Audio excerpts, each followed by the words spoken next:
નમસ્તે વિદ્યાર્થી મિત્રો, સ્વાગત છે તમારું મારી આ યુટ્યુબ ચેનલમાં. તો વિદ્યાર્થી મિત્રો, આજે આપણે ગાણિતિક સાદુરૂપના પ્રશ્નો કેવી રીતે સોલ્વ કરી શકાય તે જોઈશું. તો વિદ્યાર્થી મિત્રો, જો તમને મારો વિડીયો પસંદ આવે તો આ વિડીયોને લાઈક, શેર અને સબસ્ક્રાઈબ જરૂર કરજો. તો ચાલો વિદ્યાર્થી મિત્રો, વિડીયોની શરૂઆત કરીએ. તો આપણે પ્રશ્નો જોતા પહેલાં ગાણિતિક સાદુરૂપ એટલે શું તે જોઈશું. તો ગાણિતિક સાદુરૂપમાં આપણને સરવાળા, બાદબાકી, ગુણાકાર અને ભાગાકારનો સમાવેશ કરવામાં આવેલો હોય છે અને તેમાં તમને ચિહ્ન બદલીને ગણતરી કરવાનું કહેવામાં આવે છે. તો તમારે શું ધ્યાન રાખવાનું છે તેમાં તમારે સૌપ્રથમ ભાગાકાર કરવાનો છે, પછી ગુણાકાર, પછી સરવાળો અને પછી બાદબાકી. એટલે કે ભાગુ સરવાળોનો જે નિયમ છે તે આપણે અહીંયા લાગુ કરવાના છે. તો ચાલો વિદ્યાર્થી મિત્રો, પ્રશ્નની શરૂઆત કરીએ. પ્રશ્ન 1. જો પ્લસનો અર્થ ગુણ્યા, માઇનસનો અર્થ ભાગ્યા અને ભાગ્યાનો અર્થ પ્લસ હોય તો 288 - 24 ભાગ્યા 8 વત્તા 3 બરાબર પ્રશ્નાર્થ ચિહ્ન. તો અહીંયા તમારે શું કરવાનું છે? ચિહ્નને બદલવાના છે અને પછી દાખલાની ગણતરી કરવાની છે. તો અહીંયા 288 માઇનસની જગ્યાએ ભાગ્યા 24, ભાગ્યાનો અર્થ છે પ્લસ, અહીંયા પ્લસ 8 અને પ્લસનો અર્થ છે ગુણ્યા, તો અહીંયા ગુણ્યા 3. હવે જ્યારે આપણે ભાગુ સરવાળોનો નિયમ લાગુ કરવાના છે ત્યારે આપણે અહીંયા શું કરી દઈશું? કૌંસમાં મૂકી દઈશું એટલે આપણને સરળતા રહે. તો 288 ભાગ્યા 24 અને ગુણાકાર ક્યાં છે? અહીંયા 8 ગુણ્યા 3 બરાબર છે. તો 288 ભાગ્યા 24 કરીશું તો આપણને જવાબ કેટલો મળી જશે? 12. તો 12 મળી ગયા, વત્તાના વત્તા 8 તરી 24 બરાબર 12 + 24 કેટલા થશે? 36. તો આપણો જવાબ ઓપ્શન કયો આવી જશે? Option D 36. આગળનો પ્રશ્ન છે, એનો અર્થ માઇનસ, બીનો અર્થ ભાગ્યા, સીનો અર્થ પ્લસ, ડીનો અર્થ ગુણ્યા હોય તો 15b 3c 24 a 12 d2 બરાબર પ્રશ્નાર્થ ચિહ્ન. તો અહીં આપણે ફરીથી એ જ કરીશું. ચિહ્નને બદલવાનું છે તે તમારે ધ્યાનમાં રાખવાનું છે. તો 15 બીનો અર્થ જોવાનો છે. શું કહ્યું છે? ભાગ્યા 3. સીનો અર્થ પ્લસ 24. એનો અર્થ શું છે?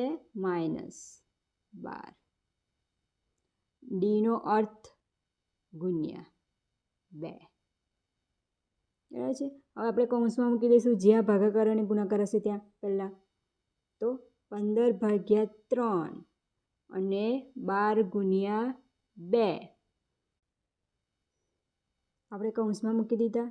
તો 15 ભાગ્યા 3 તો 5 તારી 15 ના 5 વત્તા 24 માઇનસ 12 દુ 24.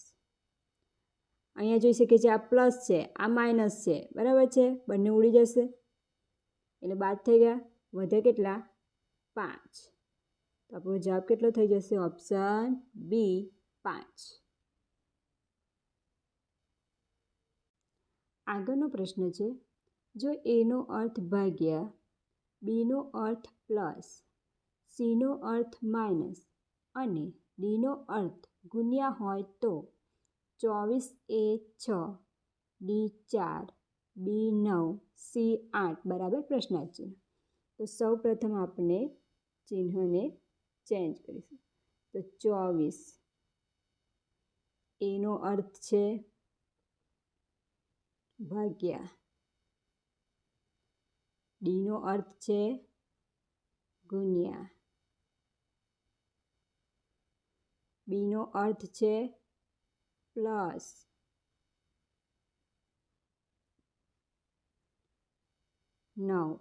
સીનો અર્થ છે -8. આ થઈ ગયું. પછી કૌંસમાં મૂકી દઈશું તો 24/6 અને એને ગુણ્યા 4 આ કૌંસમાં થઈ ગયા. અહીંયા 6 ચોક 24 ઉડી ગયા. 4 ગુણ્યા 4 કરીશું કેટલા હશે? 4 ચોક 16 વત્તા 9 માઇનસ 8. 16 ને 9 25, એમાંથી 8 બાદ કરીશું તો જવાબ મળશે 17. તો આપણો ઓપ્શન બી 17 જવાબ થઈ જશે. આગળનો પ્રશ્ન છે, જો ગુણ્યાનો અર્થ માઇનસ, ભાગ્યાનો અર્થ પ્લસ અને પ્લસનો અર્થ ગુણ્યા હોય તો કૌંસમાં 16 ગુણ્યા 5 કૌંસ પૂરો ભાગ્યા 5 વત્તા 3 બરાબર પ્રશ્નાર્થ ચિહ્ન. સૌપ્રથમ ચિહ્નને બદલી નાખીશું.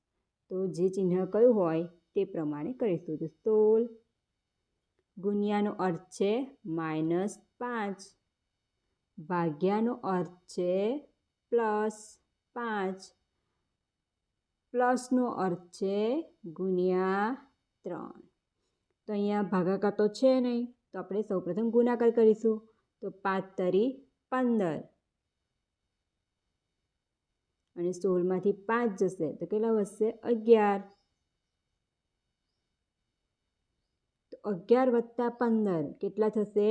26.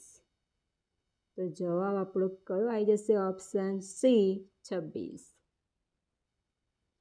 આગળનો પ્રશ્ન છે, પ્લસને બદલે માઇનસ, માઇનસને બદલે ગુણ્યા, ગુણ્યાને બદલે ભાગ્યા અને ભાગ્યાને બદલે પ્લસ ગણતા શો જવાબ આવે?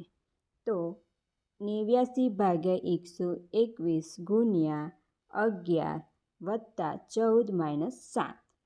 તો અહીંયા આપણે સૌપ્રથમ ચિહ્નને બદલવાના છે, તે ધ્યાનમાં રાખવાનું છે. તો 89 ભાગ્યાનો અર્થ ભાગ્યાને બદલે પ્લસ ગણતા એટલે +121 ગુણ્યાને બદલે ભાગ્યા 11 પ્લસને બદલે -14 અને માઇનસને બદલે ગુણ્યા 7. કૌંસમાં મૂકી દઈશું સૌપ્રથમ. તો 121/11 14 ગુણ્યા 7 આ કૌંસમાં મૂકી દીધા. પછી 89 વત્તા 121/11 કરીશું તો 11નો વર્ગ 121 એટલે 11 આવી જશે. 11 માઇનસ 14 × 7 = 98. 89 વત્તા 11 કેટલા થશે? 100 માઇનસ 98. 100માંથી 98 જાય તો કેટલા વધે? 2. તો આપણો ઓપ્શન એ જવાબ થઈ જશે.